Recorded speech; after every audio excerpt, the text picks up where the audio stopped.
Hi, and welcome to this week's edition of Faith, Friends, and Hustle. I have the privilege of having a conversation with one of my friends, a coach, a mentor, known this gentleman for around 5 years, maybe a little bit longer, but Fritz Pollard. Fritz, what should we know about you? What can you tell us about yourself? Well, first of all, thank you for having me, Zach. It's always a pleasure to be hanging out and doing stuff with you.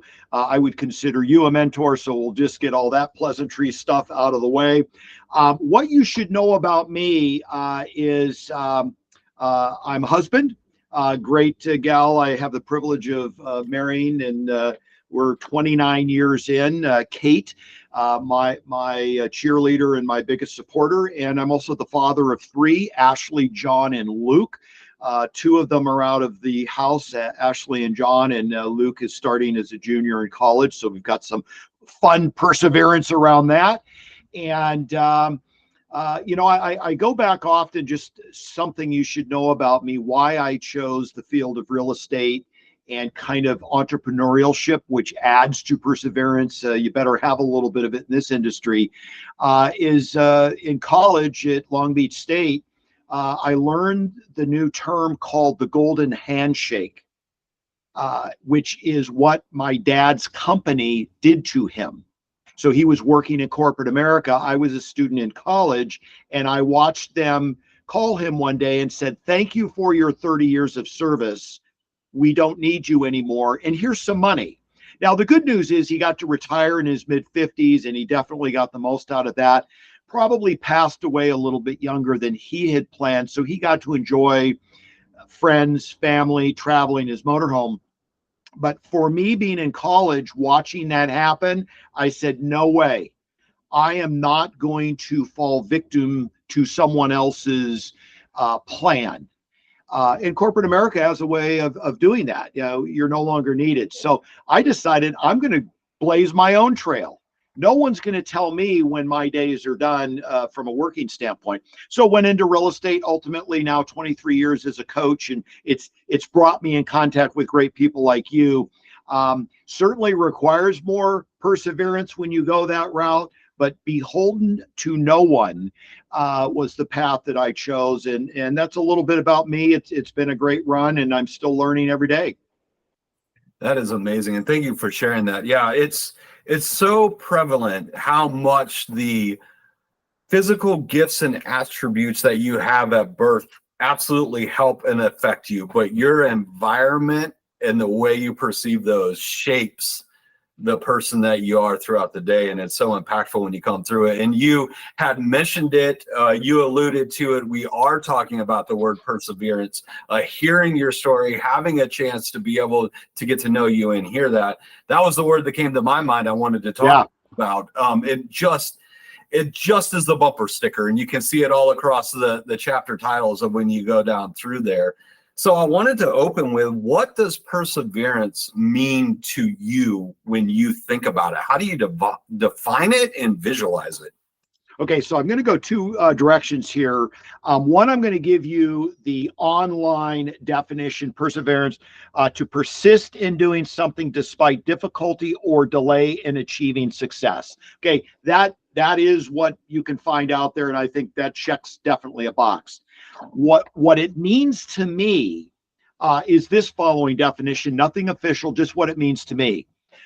When you hit the wall or experience a bend in the road, perseverance is about what you do next with positive and or forward intent. I will say that again because there's a lot there, but ultimately, when possibly you now know my life story a little bit, who I am, I can certainly connect with this definition. So here it is again. When you hit the wall or experience a bend in the road, perseverance is about what you do next with positive and or forward intent.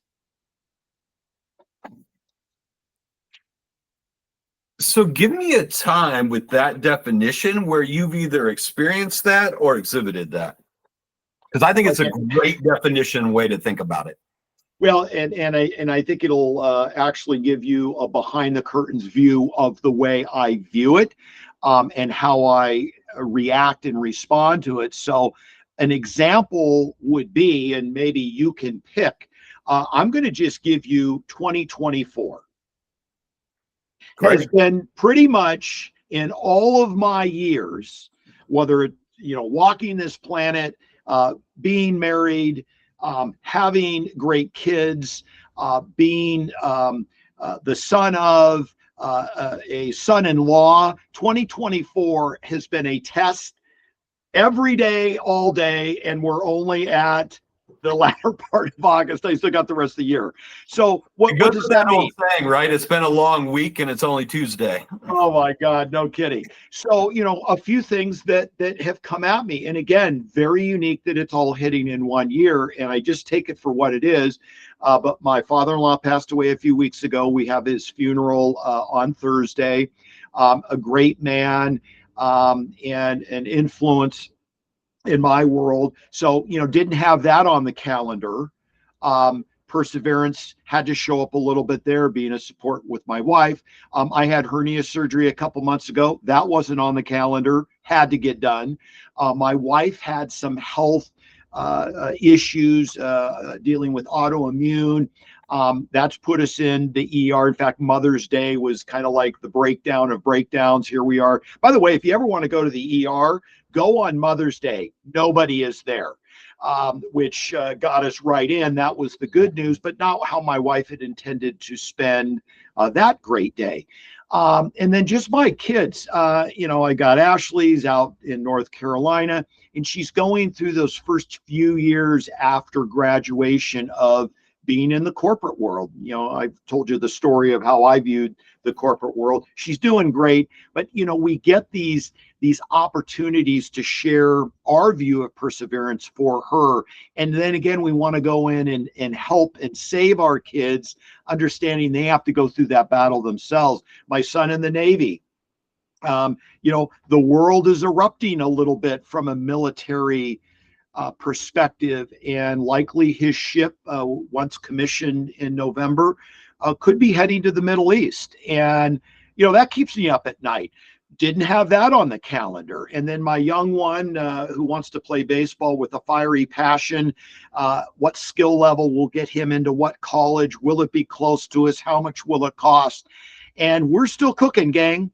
As I say, it's the end of August, and each one of these events has caused me to lean into my own perseverance and take that forward step.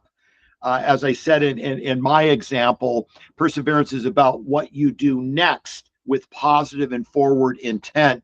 That has been tested this year for me. Yeah, it's about taking action. That's what I'm getting from that, right? That next step and what will you do is about taking action. And I don't think somebody can write a playbook or teach you what is perseverance. As great as the definition is, right? It's something you experience and grow through. I think it creates some types of resilience you have that when you go through it. Absolutely. Well, you gave some words that I think tie in nicely to perseverance, and it's probably a sprinkling of all of those additional words if you would like to get into that. But like you say, it's not what you consciously can sit down and game plan. It's like either you do or you don't. You're disposed to take action, or maybe you choose to retreat. And hopefully before we're done today, we can give you a few little techniques that probably I've even developed unconsciously because of my environment that have built that perseverance muscle. Yeah, it's a muscle. You have to experience it and go through it. When it goes through, well, yeah, let's dive into there, because when I was thinking about perseverance, some words came up around that: resilience, determination, and patience. How do you see those as a skill being developed with a quality like perseverance? So again, I just went and started looking this up and kind of form my own perspective on it. But resilience, the capacity to withstand or to recover quickly from difficulties or toughness. I mean, I don't know another version of perseverance than that. Pretty straightforward. Yeah, pretty straightforward. And you know what, the thing that came to mind, and there's always a few books that pop up, but the book Grit, resilience to me is your grittiness to stand up to challenges. In the book Grit, I think it's Angela Duckworth talked about one of the military academies, and it could be West Point, such high standards to get in. And one of the things that Angela did in being a researcher and you know, I believe a psychologist of sorts, started studying who made it and who didn't. And what she found out was it was not the captain of the football team that always got good grades, was super popular, and you know, he just got all the awards. Yeah, that got them in, right?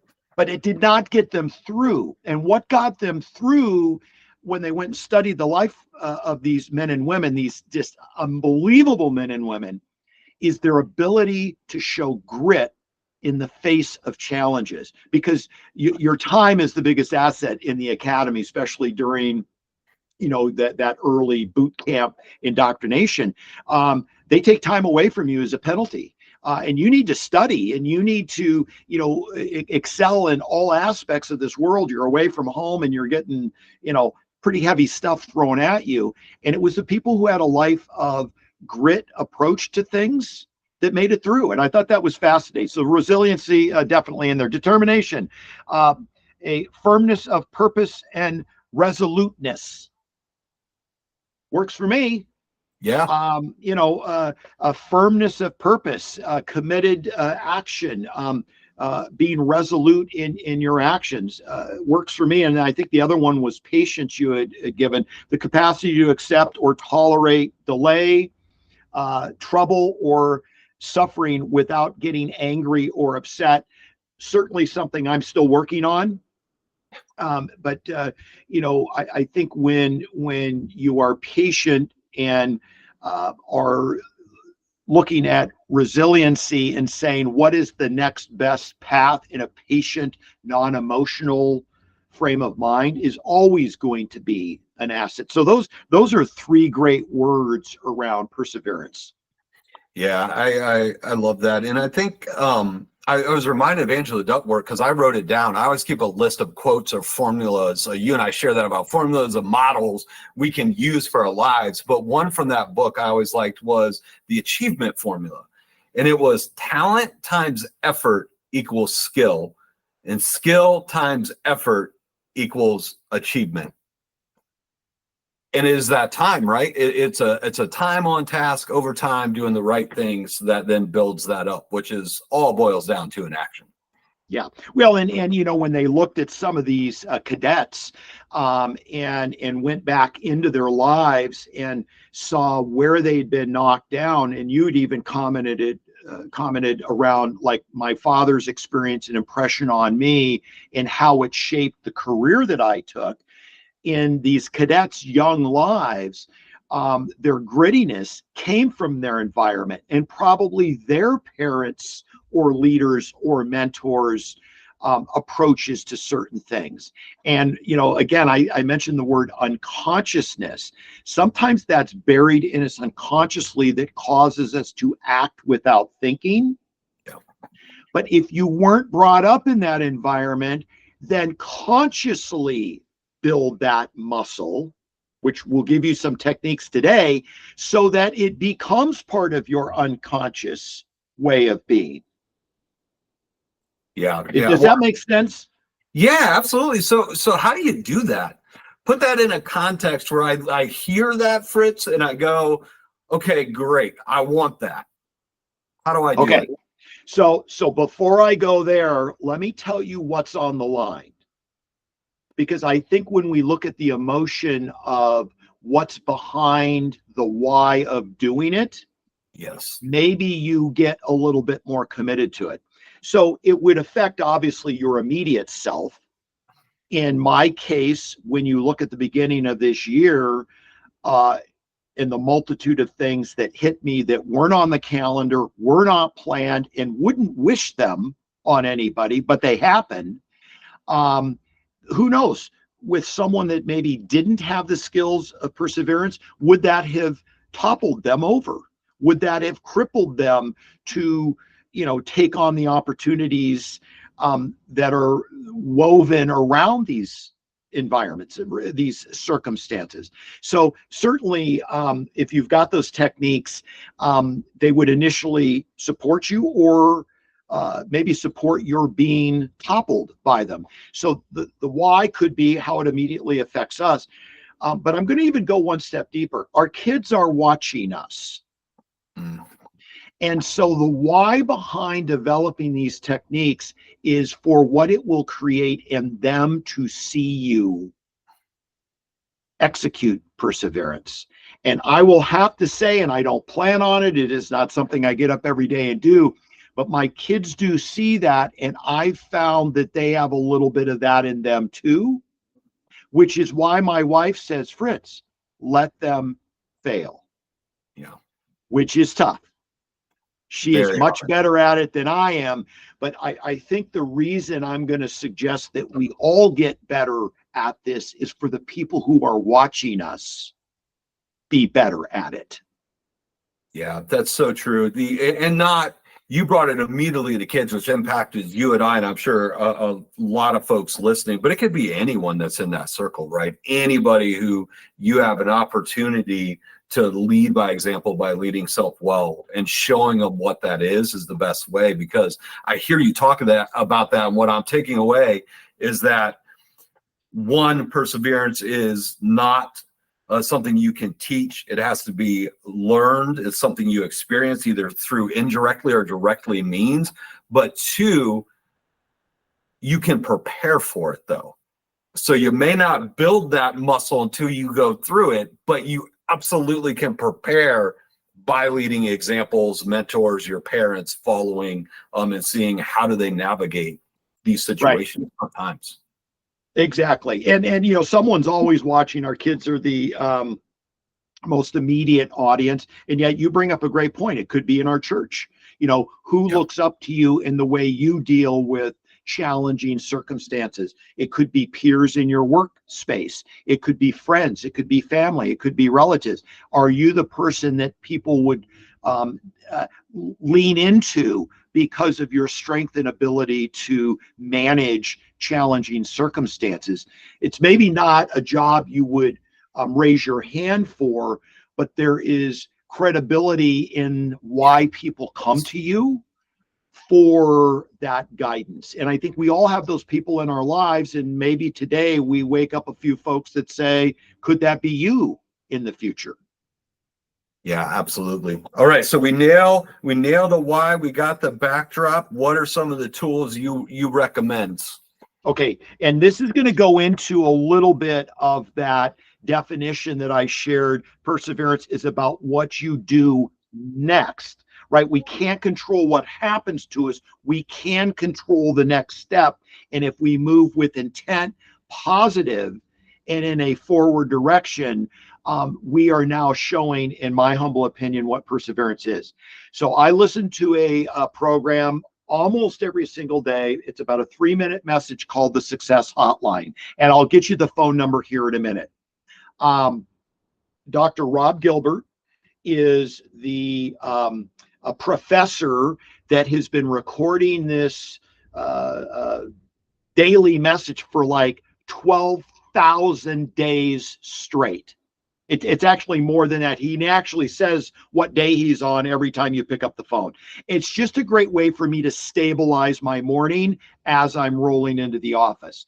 And we talk about the world gives us this information. When we picked this word, Zach, a couple of weeks ago, and then something popped up that was perseverance, and we go, there's a sign. Well, Dr. Rob Gilbert shared this about most of our problems are outlined by 5 words. And if you remember a few of the words that you gave me, difficulties, toughness, resoluteness. So he said, most of our problems are outlined by 5 words, and that is, I don't feel like it. I don't feel like it. So the world hits us in the mouth, and our response is, well, I could do something, I just don't feel like it. You know, now I can't control that my father-in-law passed away. I feel sad about it. But what I do next with that circumstance says a lot about who I am, especially with my kids and my wife watching. You know, certainly it's her father, but I wanted to be a support there. So I don't feel like doing anything, or I'm going to retreat is a way. It's just not a perseverance way of positively and moving forward with intent. So what Dr. Rob Gilbert talked about is the solution is act differently than you feel. Act differently than you feel. So we can feel an emotion, we can have something happen to us that evokes a feeling or emotion. Act differently than you feel and make it a forward progress or forward momentum movement. Now, retreat is also an action, but that would not fall under the forward or positive reference point. So act differently than you feel. Serve you, right? It's really come to a question of what's serving you and what isn't. So that pursuit and retreat is powerful when you think about that, because it's a choice. What do you do? How do you act on those feelings? And I think, you know, are you retreating? You know that's happening. Or am I going to take a positive forward intent set of actions? I mean, you know the difference. The question is, are you willing to act differently than you feel? Now, listen, I am generalizing in a lot of senses here, and yet please understand, it doesn't matter how big the movement forward is. It doesn't matter how big the intent of forward progress looks like. The question is it an inch forward versus something that would feel like retreat?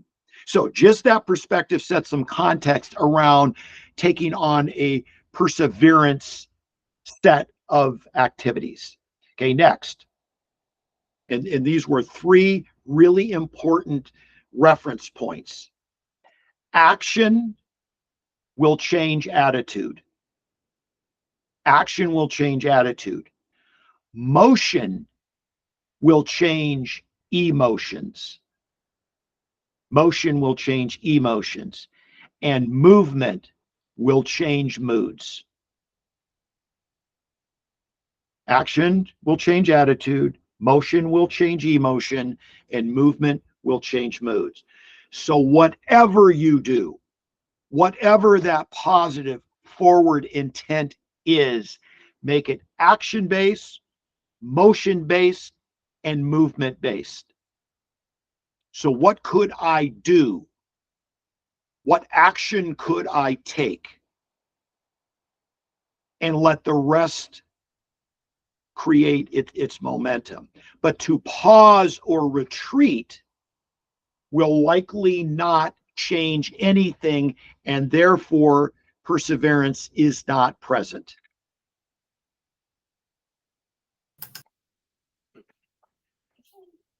Does that make sense? Well said. Well said. And again, you know, be conscious about it. Hey, I'm feeling like I don't want to do anything. I want to retreat. Act differently than you feel. Take some action, engage in some motion, engage in some movement. Now, on a side note, I had heard, you know, coming out of COVID, and, you know, who knows if we're multiple years away from that event kind of coming to a close. You heard a lot of people that were depressed and not thriving like they once did. And I heard a lot of treatment recommendations. Go help somebody, like engage in an action to serve someone else. Depression goes away. Now, I just generalized that comment, but think about how you feel when you help someone. It pulls you through what you are going through. It's action, it's motion, it's movement. Same thing could apply here when we're trying to strengthen that perseverance muscle. Take some action. Okay. Yeah, it's so true. It also fits, and you're probably going to get into this maybe, but I just can't help but think of so many people and biblical characters that we reference in the Bible that display this, right? And all of them are called by Christ. They take action. They have movement, right? There's motion there that they have, and that creates emotion when they're thinking about it. So scripturally, it's so sound when you go back through and look at these examples that Christ left for us of how do we take those and now put them in a human understanding so we can apply them. Well, and so let's go down the faith road for a bit. You know, you and I have talked about your Bible study. I'm involved in the Links Bible study, which is connected to golf courses. And we just finished about a 6-week segment on adversity. It was amazing. And how much adversity is woven into the pages of the Bible. And perseverance could be the underscoring descriptive word, whether it be by faith, gut determination, grit, whatever it is. But perseverance in the face of adversity is all throughout the Bible. Yeah, it's hard through human eyes to get through Christ and to hear that story and not see perseverance of the people who rose, fell short, and still continued on. Amen. Amen to that. I'm going to give you 2 other just perspectives, and then I think at some point you take this down and you kind of sit with it, you review your notes, and you say, hey, here are some things I can do as action steps the next time I'm confronted with a circumstance that requires perseverance. But I've always loved this reference: hard things, easy life. Easy things, hard life. So let me say it again. Hard things, easy life. Did you not feel like it and act differently than you felt? That is a hard thing. And when we do things that are hard over and over and over and over again, we're strengthening that muscle to create what could be considered an easier life. Now, I've had a lot coming at me. I'm, like a little hesitant. Oh, here we go. New month starting, next week. Oh my God, what else is going to come at me? Because literally every month there's been something. But I tend to be taking it in stride as perseverance is the leading focus. And yet I've done that through doing hard things that create an easier life. Easy things, hard life. If we've constantly retreated, if we've constantly pulled back, if we've constantly stopped to, and I guess at some point I was going to say reflect, there should be some reflection. I think that's where patience comes in. But if we stop, pull back, and don't engage, hard life is going to be right behind every challenging circumstance. Listen, my, and I think the item that's on my mind right now is my father-in-law's funeral. He was a great man. He lived a great life. We are sad. And we like to say in our Bible study, he's graduated. We will see him again. And he will, in my mind, sometimes the image I create is he will warm the fires for our graduation, his 5 kids, the multiple grandkids. He'll be stoking the fire and welcoming us in due time.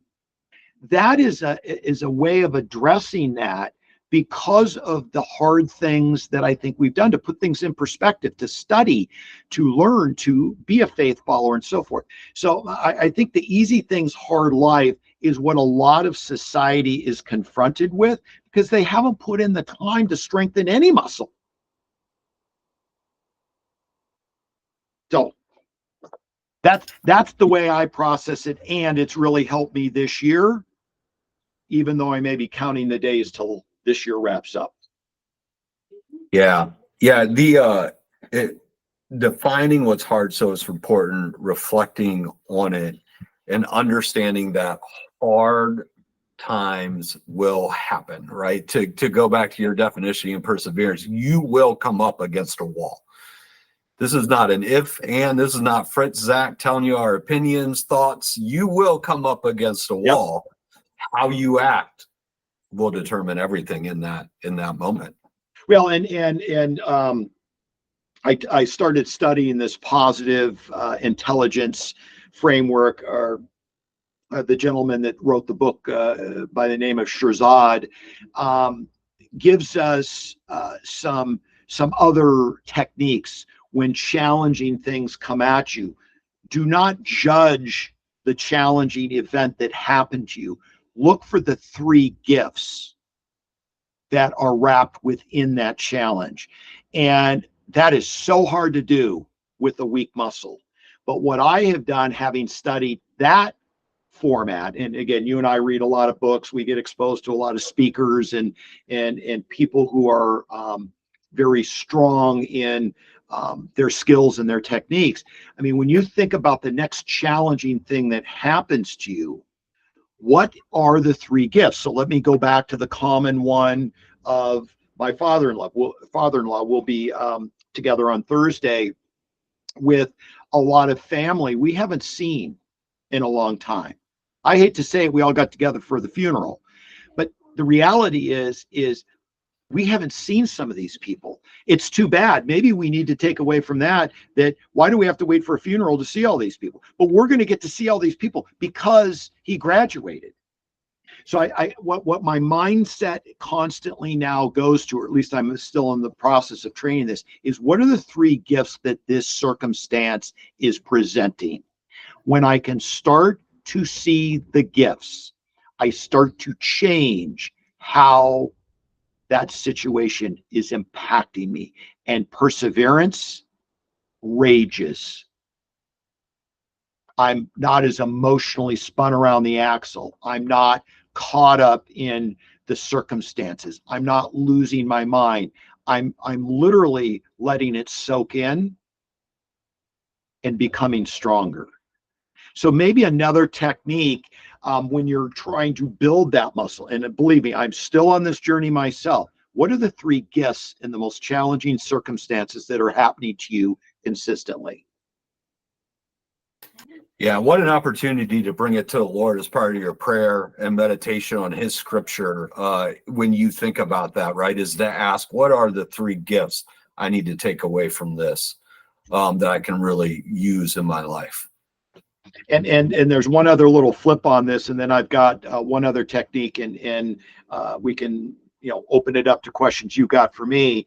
A book that I just finished, The Saint, the Surfer, and the CEO, speaks of when the environment continually gives you the same or similar challenging circumstances. Now, they didn't use a faith leader. They kind of used energy and a spiritual presence. But who's ever creating this, whatever faith you come from, that the more you get these consistent, repetitive challenges, is the world's way of saying you've still got things to learn around that topic. So it's like, why does everything always happen to me and life is so unfair? Look at the consistency of what the circumstances are. Likely there will be similar things. The world is continuing to put the opportunity to grow in front of you, and you haven't mastered it yet. That blows my mind a little bit. Oh, yeah, there is so much there to unpack and to think through. And listen, let's go to your faith. I mean, the more you dive into your faith and make prayer and scripture reading and understanding the unbelievable lessons that are in the Bible, wouldn't it be interesting if you just changed your perspective a bit, strengthen that muscle, persevered by saying, I wonder what the Lord is attempting to get me to understand by giving me the circumstance again. And then again, I haven't learned it yet. Guess it's time for another class. Yeah, you nailed it. There is so much there to unpack that I'm hesitant to add anything else into it, to let our listeners evaluate, reflect, and go through those. So I'll end with this. What's one thing you want someone to walk away with and really have it sink into them, if there is such a thing, when they listen to this? To end with the word that has been the theme of this call, let your perseverance have you rush towards life's challenges, not run away from. Lean into life's challenges.